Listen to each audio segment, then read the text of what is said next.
वेद का आदेश है कि संकल्प शुभ ही होना चाहिए, पवित्र ही हो। तन्मे मनः शिव संकल्प मस्तु। अपने मन से कहो कि शुभ संकल्प करे, वो शुभ का विचार करे, वो पवित्रता का विचार करे, आत्मा का विचार करे। जब आत्म विचार करोगे, आत्म विषयक विचार होगा, तब संसार का विचार नहीं होगा। फिर निंदा नहीं करोगे, न्यूनता नहीं दिखेगी, अपवित्रता नहीं दिखेगी, फिर कोई घृणित नहीं दिखेगा, कोई छोटा नहीं दिखेगा। और इसका अभ्यास कीजिए। शुभेच्छा, यही है शुभेच्छा, सुविचारणा, अच्छे विचार करो। तनु मानसा, वो चीजें छोटी होती जाएंगी, जो बड़ी दिख रही थी वो छोटी होती जाएंगी। आप समस्या से बाहर तो आए, एक बार दुख से बाहर तो आए। बस 2 4 5 चीजें याद कर ली आपने, इससे ज्यादा कुछ याद नहीं है। सुख है, दुख है, मान है, अपमान है, हर्ष है, शोक है, हानि है, लाभ है, जय और पराजय है। और एक बहुत गहरी चीज याद है, अपना और तेरा, मेरा और तेरा, ये हमारा है, ये तुम्हारा है। कितना अच्छा अभ्यास कर रखा है, क्या बात है, क्या अभ्यास किया है हमने। ये हमारी चीज, ये आपकी चीज है, ये मेरा है, ये तेरा है। यहां मैं दुखी हो गया, मैं सुखी हो गया।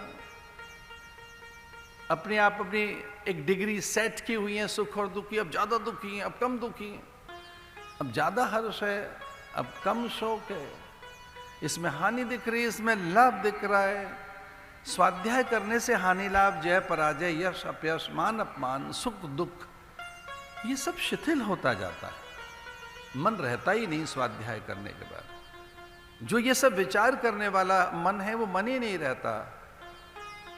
मन और इंद्रियां शांत हो जाते हैं। प्रत्याहार, फिर धारणा कीजिए, एक जगह मन को बार बार लेकर जाओ, ध्यान, फिर ध्यान में चले जाओगे। और इस प्रकार से समाधि, निर्विकल्प समाधि, विशोका व ज्योतिषमती। अभ्यास ये कीजिए कि आपको शोक न रहे, और विचार से ही वो अवस्था आएगी कि आप में शोक नहीं रहेगा। विशोका व ज्योतिषमती, फिर शोक नहीं रहेगा। इसका और अभ्यास कैसे करें? वीतराग विषम व चित्तम। तो वीतराग महापुरुषों का ध्यान कीजिए। वीतराग, थोड़ा मन को हटाइए यहां से भाई, एक नया अभ्यास डालिए, सकारात्मक अभ्यास डालिए, यथार्थ परक अभ्यास बनाइए। वीतराग विषम व चित्तम, ये महर्षि पतंजलि का सूत्र है। पतंजलि योग दर्शन में आता है, वीतराग विषम व चित्तम। अपने चित्त को बार बार वीतराग महापुरुषों की ओर लेकर जाओ। बार बार उनके चरित्र, उनका शील संयम सदाचार, उनकी जीवनचर्या, वो कैसे थे, उनके साथ उनको जोड़ो।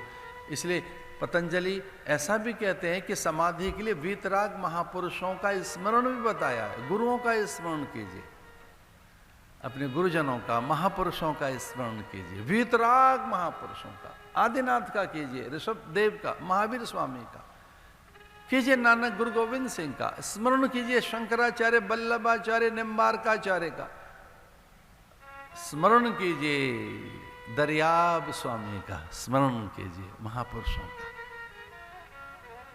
पुनंतु देव जना माम पुनंतु मनसा ध्या, मन से उनका बार बार स्मरण कीजिए। वो पवित्रता प्रदान करते हैं, पवित्रता। इसलिए कहा गया है कि विचारों में निरंतर रहोगे तो विचारों की ऊष्मा, विचारों की ऊर्जा, विचारों का जो अधिक ज्ञान का आलोक है, वो आपको उच्चस्थ लेके जाएगा। उच्चस्थ आपका आरोहण कर देगा, आपको एलिवेट कर देगा। सचमुच विचारों से व्यक्ति एलिवेट होता है, ऊपर जाता है। ये अनुभव है हम सबका। धन से आदमी बड़ा नहीं बनता, धन से धनवान कहलाता है, पर विचारों से महान कहलाता है व्यक्ति, बहुत बड़ा कहलाता है। धन से धनवान कहलाएगा, ठीक है, धन है तब तक आदर भी है, लेकिन विचारों से बहुत ऊंचा जाता है व्यक्ति। अग्नि न सुपथा, वो अग्नि जो विचारों की, जो ऊष्मा है विचारों की, जो विचारों की ऊर्जा है, बहुत ऊंचा लेके जाती है। रायस्मान विश्वानि देव विवनानि विद्वान युद्धस्म जोहरान मेनो भुजष्टान्ते न मुक्तिम विधेम। आओ विचारों को ऊंचा करें, उच्छ्वस्त करें, उत्थिष्ठत, थोड़ा उठें, थोड़ा सा उठे माने किससे? संसार से उठें। इन व्यर्थ की बातों से उठे। तो ये तभी संभव है जब कहीं जुड़ोगे तो परमार्थ में जुड़ो, शुभ कर्म में जुड़ो, अच्छे कार्यों में जुड़ो। अभ्यास बनाइए। किसी ऐसा एकदम टिप्पणी नहीं करेंगे, कोई भयानक प्रतिक्रिया नहीं देंगे, एकदम उत्तर नहीं देंगे, सोच समझकर उत्तर देंगे। कुछ लोग एकदम उत्तर दे रहे हैं, कुछ पढ़ा उसी से में रीपोस्ट कर रहे हैं। थोड़ा पॉज लीजिए, थोड़ा विश्राम कीजिए, थोड़ा ठहर जाइए, 1-2 घंटे फिर दोगे तो हो सकता है फिर पोस्ट ही आपकी न करें आप। इतनी जल्दी क्या है उत्तर देने की? फिर हो सकता है सही उत्तर दें आप, फिर उतनी तल्खी न हो, उसमें आक्रामकता न हो, उसमें फिर कहीं सहजता हो। और आप विचारशील प्राणी हैं, यही तो एक बड़ा बल है आपके पास। और है क्या? हम मनुष्यों के पास है भी क्या? संकल्प का बल, विचार का बल, चिंतन का बल, ये तो है हमारे पास। हम कितने स्वतंत्र हैं विचार में। ज्ञान का बल, ये जो बल है बहुत बड़ा बल है। इसलिए पारमार्थिक प्रयोग करते रहिए, शुभता में रहिए। तन्मे मनः शुभ संकल्प मस्तु, शुभ संकल्प कीजिए।